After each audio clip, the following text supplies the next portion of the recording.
Okay, everybody, welcome to the Archive speaker meeting. My name is Nick. I'm an alcoholic. Hi, Nick. Can we please have a moment of silence for the alcoholic who still suffers, followed by the serenity prayer? God, grant me the serenity to accept the things I cannot change, the courage to change the things I can, and the wisdom to know the difference. We ask that you please take a moment now to silence your cell phones in respect for your fellows. And we will now pass the basket in honor of our seventh tradition, which states every AA group ought to be self-supporting, declining outside contributions. Welcome to the Racine Area Archive speaker meeting. Our purpose is to document permanently the work of Alcoholics Anonymous, to make the history of the organization accessible to AA members and researchers, and to provide a context for understanding AA's progression, principles, and traditions. We meet here at the Grove Club the last Sunday of every month. The first half of the meeting will be a question and answer period followed by a break. And then after the break, our speaker will resume sharing their experience, strength, and hope pertaining to a chosen page from the Big Book. The meeting will be recorded and stored at the Racine Area Central Office. A digital copy will be sent to Area 75 Archives, and you may contact your District 17 Archives Chair to arrange access to the recordings, or you can view them on YouTube. Is there anyone here with less than 30 days of sobriety? Could you please raise your hand? Welcome.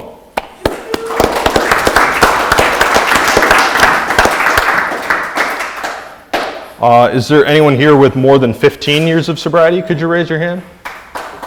Awesome.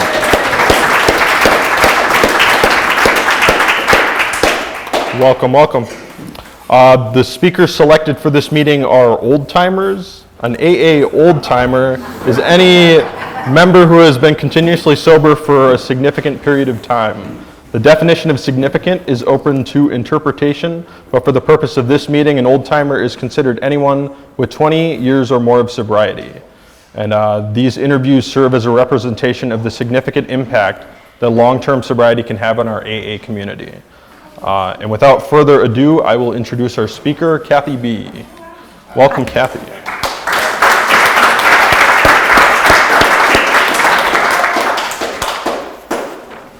All right, Kathy, we have some questions for you. Yay. What is your sobriety date? So my sobriety date is sometime early in 1993, shortly after I found out that I was pregnant. Okay. Do you know who was the United States president when you first joined AA? I do. Okay. It was Bill Clinton. Okay. I almost forgot. I almost said Ronald Reagan, but it was Bill Clinton. Okay, Yes. gotcha. Yeah. Alrighty. When and where was your first contact with AA?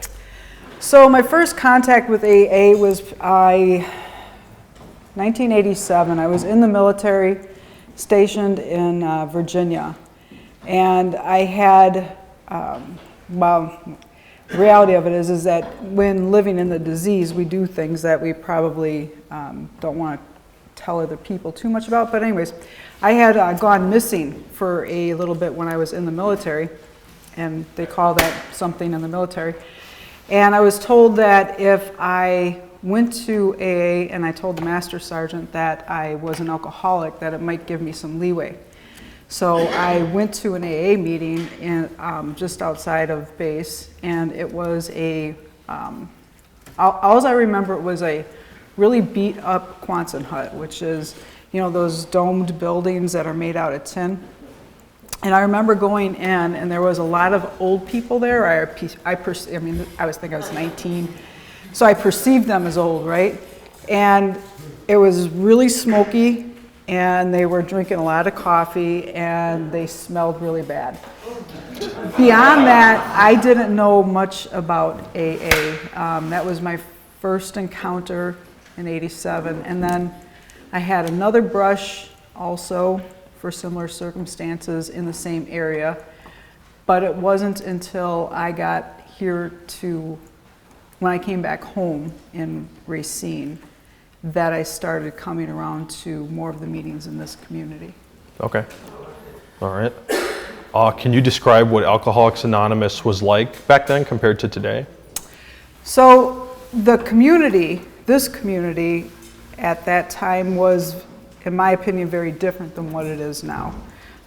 This community was You didn't hear a lot about working the steps. I don't think you really heard, there were only a few people that were talking about working the steps. There was a lot of conversations around the tables, around put the plug in the jug, call somebody before you pick up, just don't drink and go to meetings. There wasn't really any type of conversation around a solution. In addition to that, I think that there was a lot of lessons that had not been learned yet in this community as far as how to have productive sponsorship, how to have helpful spiritual development at that time. It was mostly, you know, if you were an alcoholic and you were trying to recover, you'd come around and you'd talk to a lot of the old timers, they'd give you a job. You know, you'd be fixing somebody's fence, you would be cleaning somebody's garage, you would be helping somebody move. There wasn't a lot of growth happening at that time. I remember going to meetings very early on, and I was part of a big book thumping group, and I would get so frustrated and so condescending because they would be talking about, well, does anybody have a problem they're having today and that they would like to talk about or not talk about? And there was never any real mention of the, you know, forward that we read now at the beginning of the meetings. And that to me was always disrespectful because it wasn't what I was used to seeing. Okay, that's interesting. What would you say you were like as a newcomer, and how would others have described you when you were first a newcomer? I don't know that I don't remember anybody saying what they thought of me. Well, I don't know. Probably just didn't listen to them.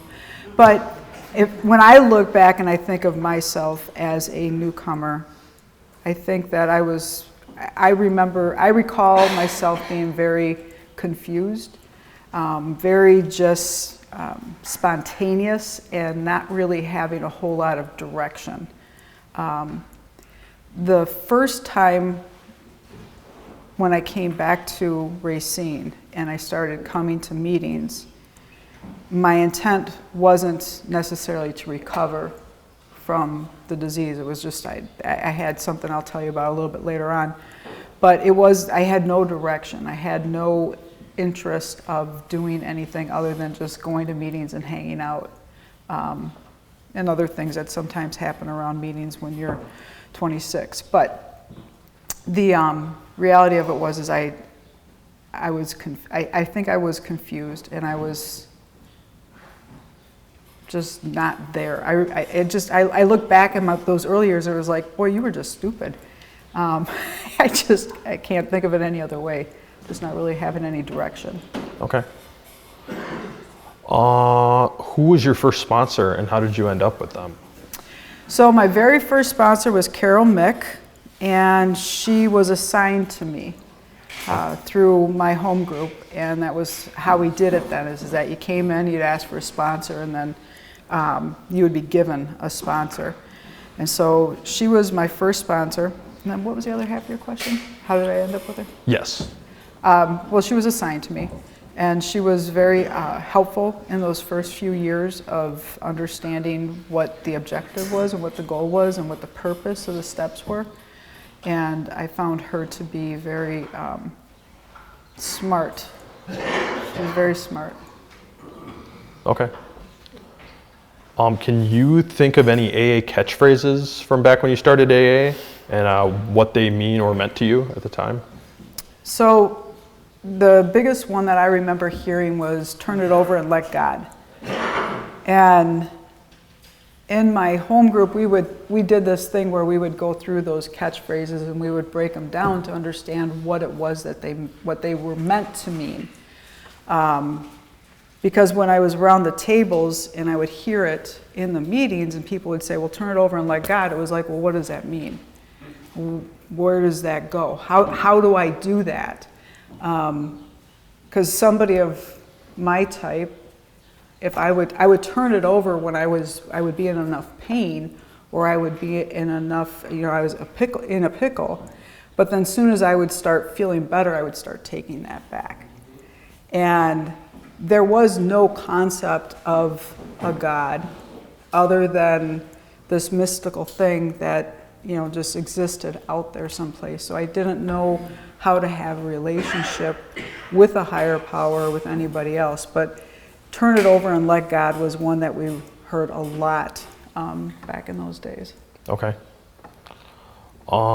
Did you get involved in service early on in AA? And if so, what did you do? There were a lot of things that we did in the service area. My home group was, we were kind of separated from the rest of the Prime community for reasons that I'll talk about a little bit later on.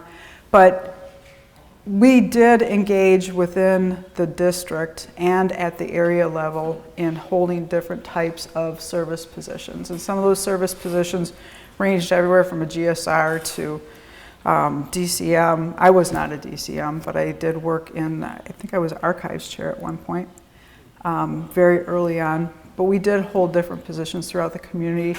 Our group was responsible for sending the pamphlets out to all of the different businesses throughout Racine County. And that doesn't sound like much now, but back then it consisted of having probably about 5 big boxes of these flyers that we would, one night after a meeting, it was like an assembly line, we would just sit down and we would fold them up. Somebody would be stamping the envelopes, somebody else would be putting the addresses on the envelopes, and then we'd be stuffing the envelopes and sealing the envelopes so that we could get them out of there. So it was a big thing for us to be able to participate in the community as well as to be able to try to share that message with other areas so that they knew there was a place to go to get help. Okay. Who were the alcoholics prominent in your early sobriety? Prominent in my early sobriety. Well, so there was Kim and Kurt S. There was Ray B. and Carol S. Sean P. Darrell, my husband, Rob B. Kevin S. and Jan S. Carol Mick, John H. And I'm sure I'm forgetting some others along the way in there, but early on that was those. And then outside of that circle, you had others. You had Chuck W., you had Danny B., you had Mike and Mark, you had Daryl. So I mean, there was still a lot of those people that we're used to still hearing around. Fortunately for us, that we still hear about around the tables now. Okay. What was your first home group, and why did you decide to make that group your home? My first home group was the Work the Steps group, and they had a lot of different names around the community. What made me choose them was that when I had came back to Racine, my younger sister was going to meetings. Her fiance at the time, Kevin S., was going to meetings, and he had her coming to meetings as an Al-Anon. And I noticed with her that she was demonstrating these, very mature characteristics, and she seemed to be very responsible, and she had her shit together. And I envied that because I was far from having my shit together. I had come home to mother with a child in tow, didn't have a pot to piss in, but here I am. And she took me in, of course, and seeing my younger sister acting like this made me feel like there was something that I should be doing. And so I asked her what it was that she was doing, and she said, well, I'm going to these meetings. Maybe you should come and talk with them. I was like, no, I don't need to do that. Well, life being what it was, probably about 3 or 4 months later, I did start coming to the meetings with her. And it was this particular group that was, they were really big book thumpers. And there was admittedly, I think that there was a part of the attraction that I had to that particular group was that they were ostracized from the rest of the community. And then also at the same time, they were very academic. When you went to these meetings, you were learning about the steps. You were learning about what the words meant. You were learning about how it practically applied to your life. And as a result of that, they were able to live their life differently. So it was that thing that attracted me to give it a try. And the first time I tried, I didn't stick around. I got to my first 4-step and I started having dreams that I was going to die. And I mean, it was vivid, like dreams that I was going to die. And so I went through the whole process of talking with my sponsor about it. My grand sponsor said to me, well, that's because when you do a 4-step, part of you really does die. And I just thought, well, shit, I don't know if I'm ready to do that, so I left. And then after another year of living life like I was, and my ex-husband coming back into town, I found myself wanting to do something again, because we didn't want life to be like it had. And so the only place I knew of at that point that I knew the names and I recognized the faces was that group that I had originally started with. So we both started coming back to meetings with that group and then stuck with them for a really long time. Okay. What kind of events or sober social activities were around when you got sober? So I'm probably one of the only ones in my time frame that never went to a dance at the Grove. Just never did.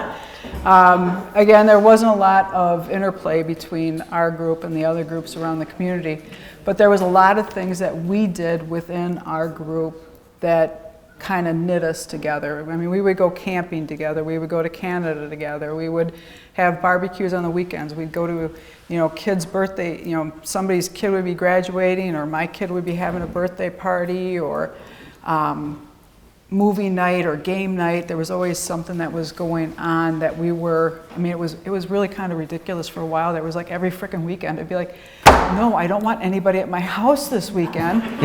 And then somebody would call and say, okay, they're playing dominoes or they're playing Risk over at Carol's house. You want to come over? And be like, sure, we'll be right there. And so there was a lot of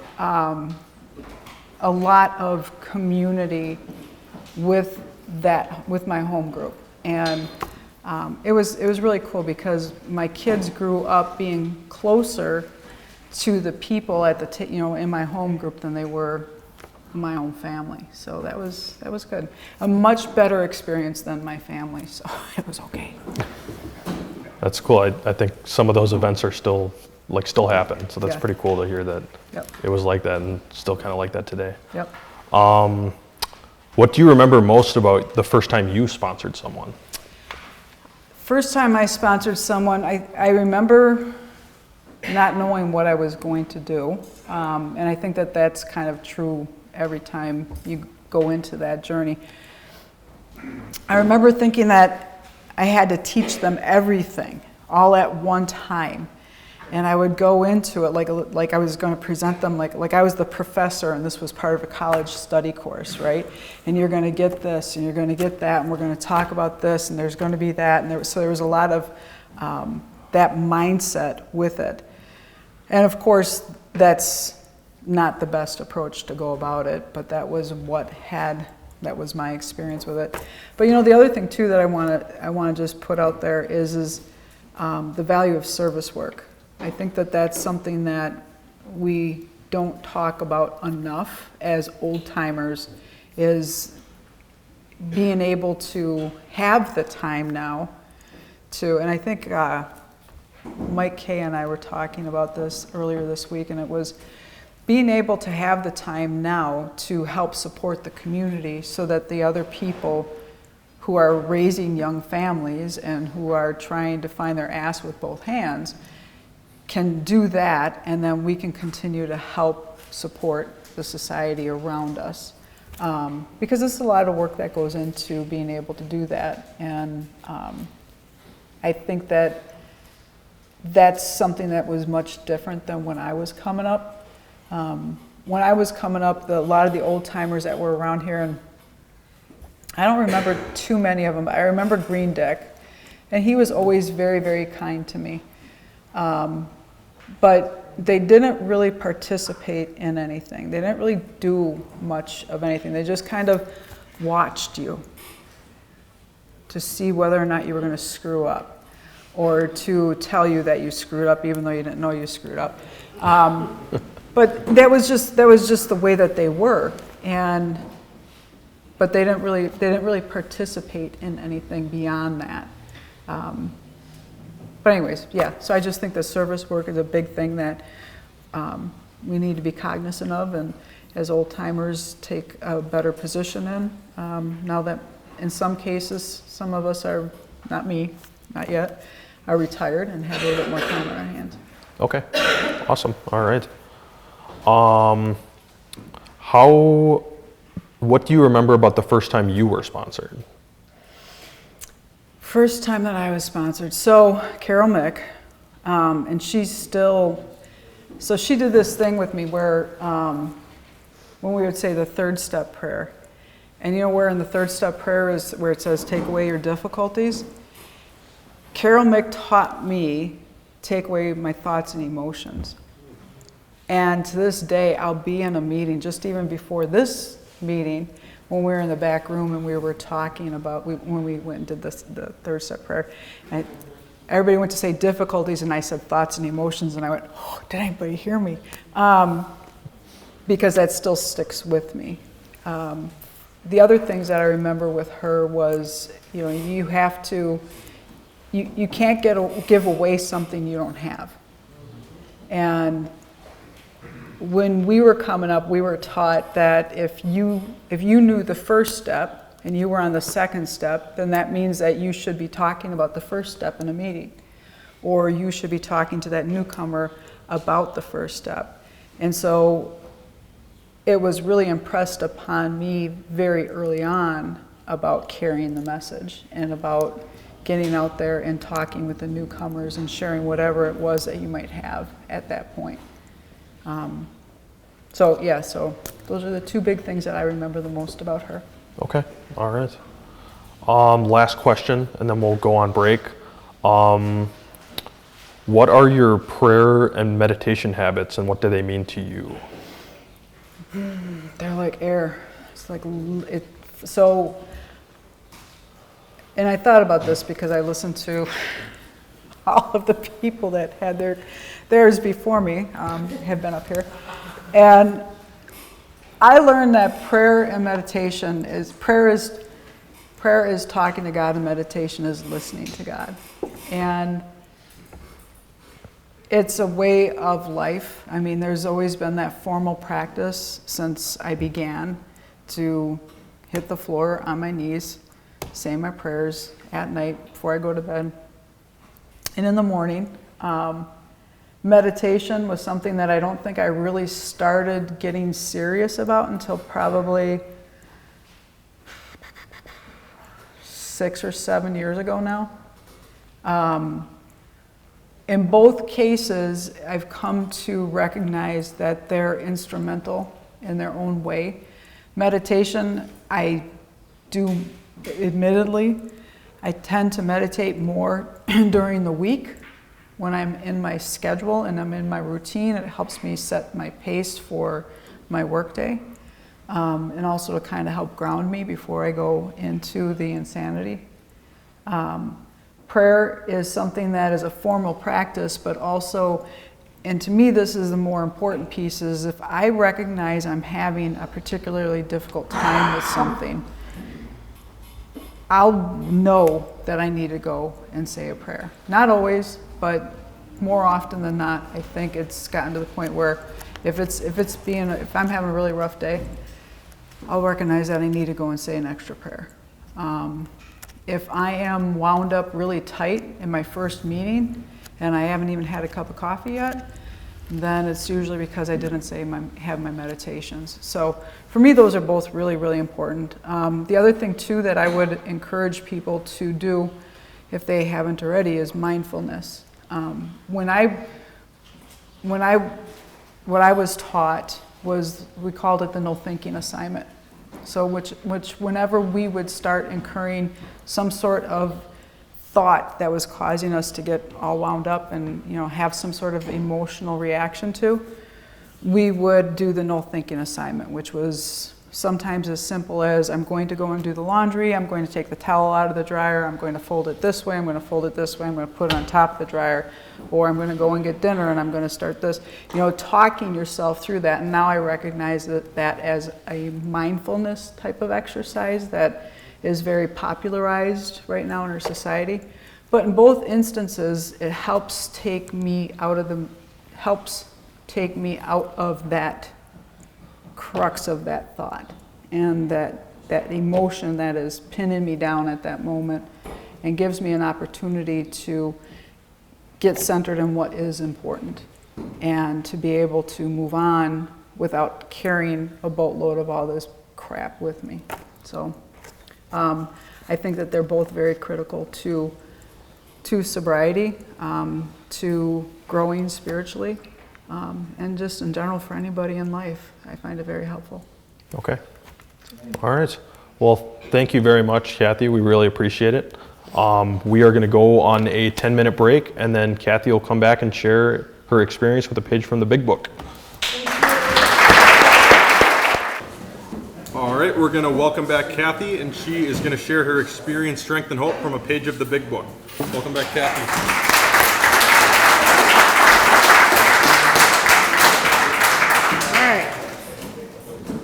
So I have not done this too many times, so I'm kind of nervous. So I hope that I'm making some sense, because I probably won't remember any of this in 25 minutes.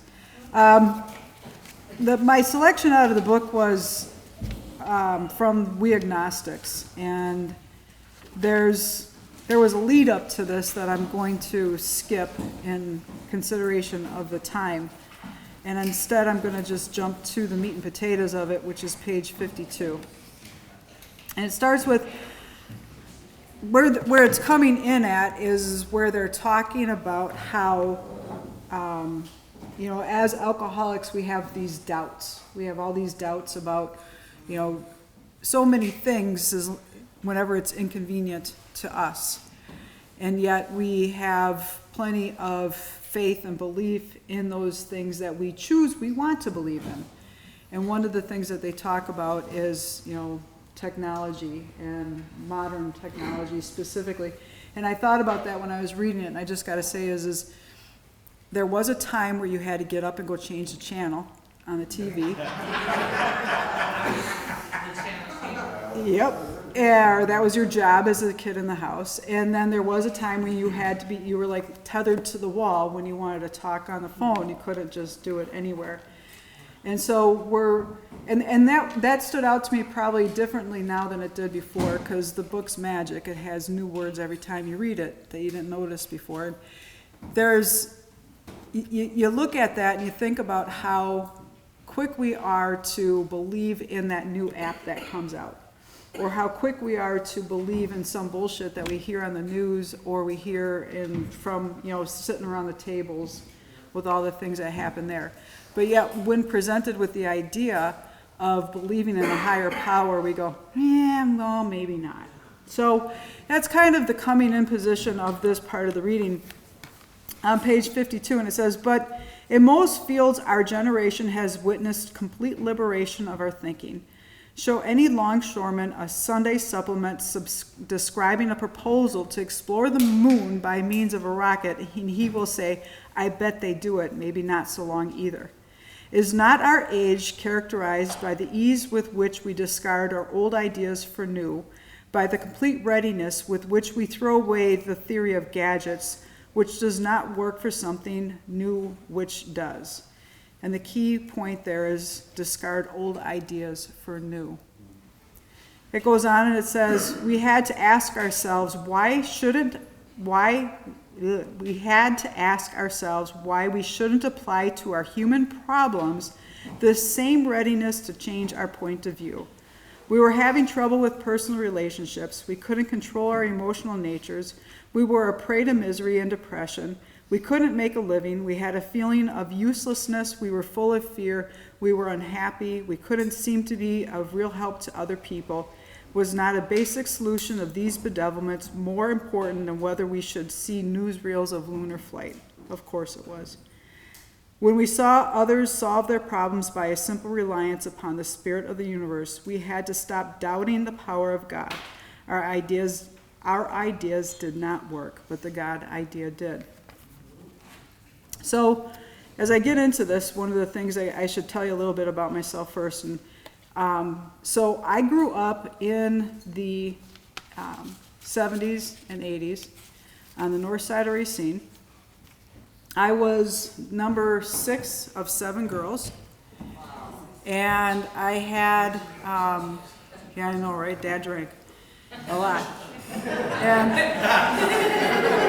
you know, it was funny too because I remember he would pull up, he'd come home from work, and there was always a hesitation between the time the car came in the driveway and he came in the house. And it took me a while to figure that out. And what I figured out eventually was that was the process of him taking the 12-pack out of the back seat of the car and putting it by the basement window. But anyways, so I was number 6.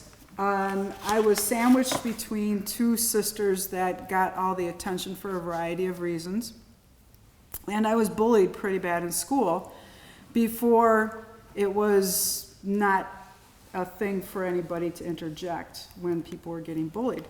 So that was my coming up. And by the time I was in 7th grade, I was I used to go over here to Elaine Powers when I was in 7th grade.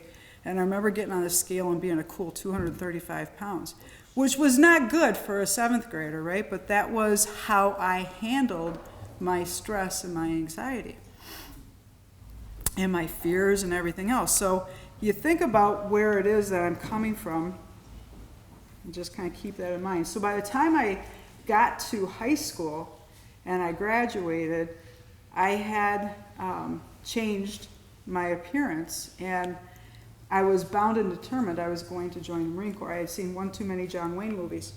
And the other thing to remember, for those of you that have been around from back then, the idea in the 70s and 80s was that if it was going to be, it was up to me. So it was by sheer brute force that we were going to be able to get through this life. And as women, God, you know, you're going to beat these men, and it's just going to be what it is. And so I joined the Marine Corps. And I was going to show the world that I was going to beat it by brute force. So another old idea. I could do it, and it was going to be up to me, and I was going to prove to the world that this was happening.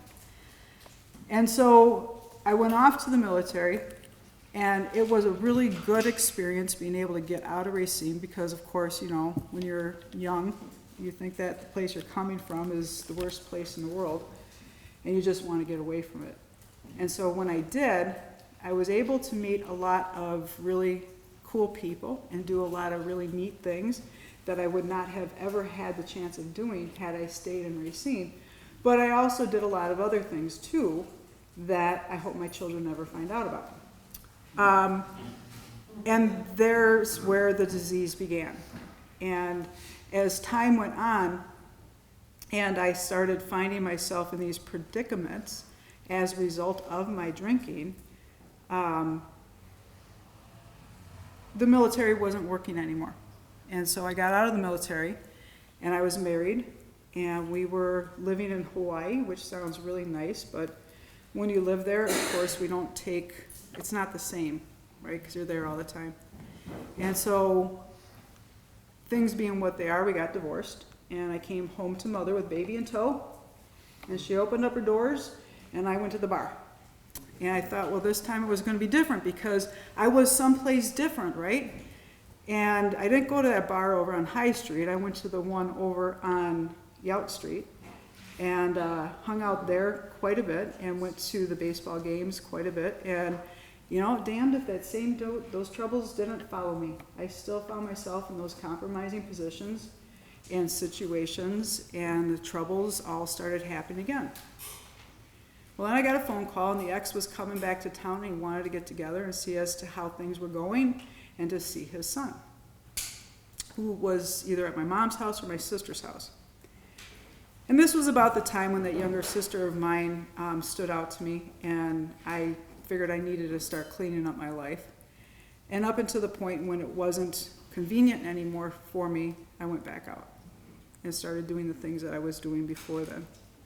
Until the ex came back, and we decided we wanted to try to make our life different than what it had been before. So now when we take a look at that particular reading that I was touching on a few minutes ago, and we think about what life was like, and I just want to reflect on that with you. We had to ask ourselves, why shouldn't we apply to our problems the same readiness to change our point of view?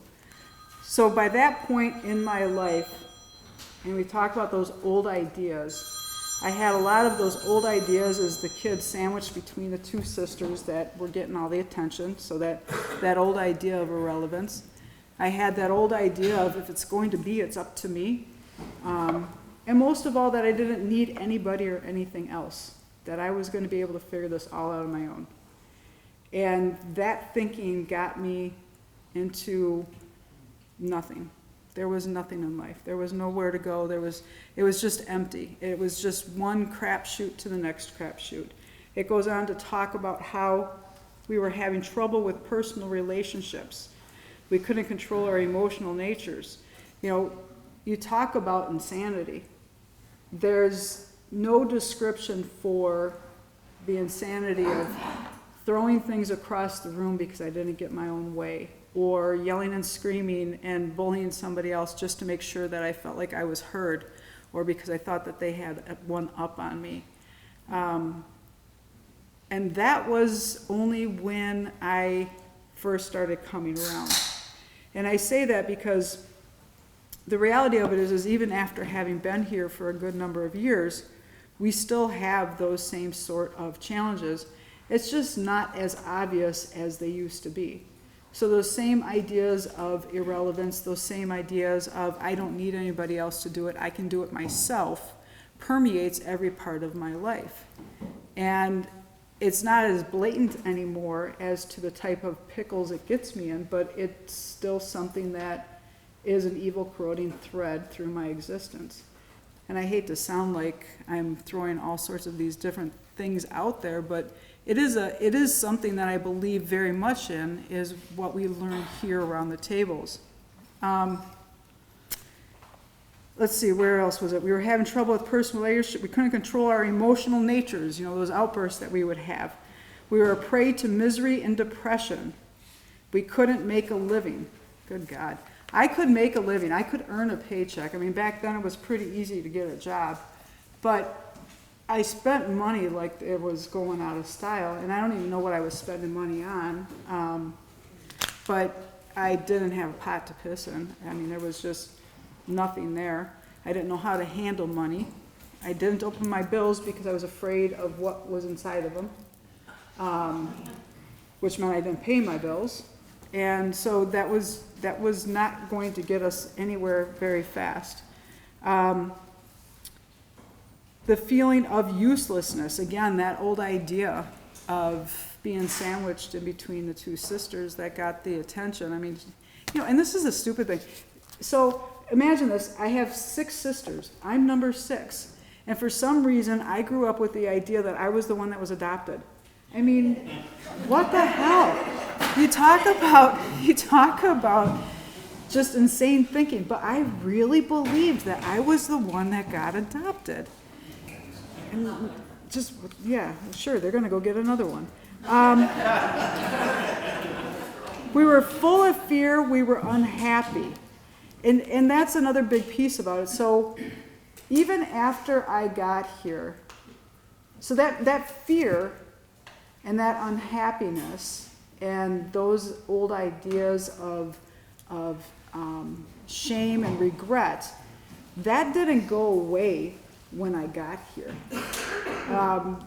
There's pieces of that still continue to show its ugly head on 4th and 5th steps, and I've probably done 10, 12 or more of them, and they still have some sort of way of showing up on my 4th or 5th step. So it's not like those things go away, and it's not as if I don't feel them anymore. But what I will say is through the process of working the steps and through having a sponsor who has taught me the principles of the steps. We learn how to go on from that. We learn how to move past it and find something else besides living in that.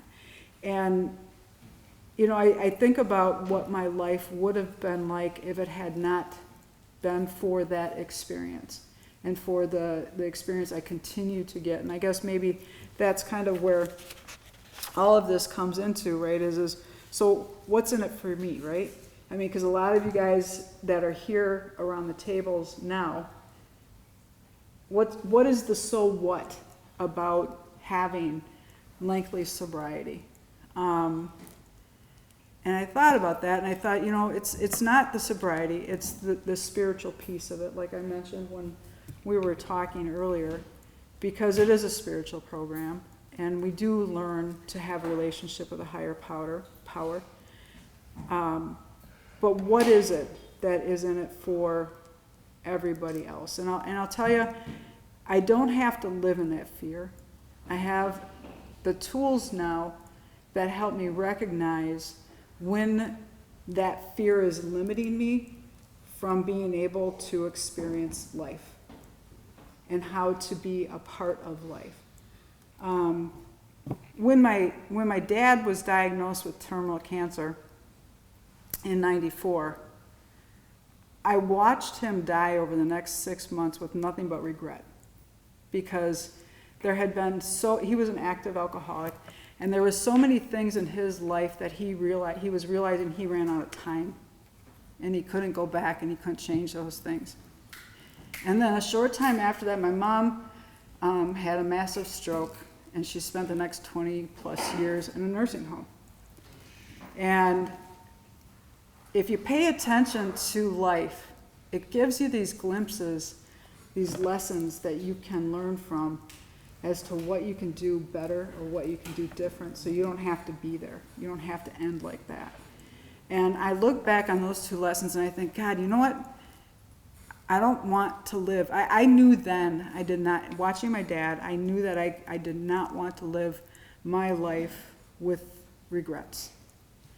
And watching my mom go through and have the limitations that she did for over 20 years and not having a life other than what she saw in the four walls of a nursing home, it was a lesson to me to live my life. And I know that the only way that I can live my life is through this program and eliminating those old ideas, even if one at a time, so that I can be able to be there to help somebody else and to be able to be of maximum service to my higher power. So if you're new here and you're just beginning on your journey, or if you've been here for a while and you're trudging the road to happy destiny, just know that there is nothing better than being able to look back at 32 years and have a lot of good memories. So with that, I'll pass.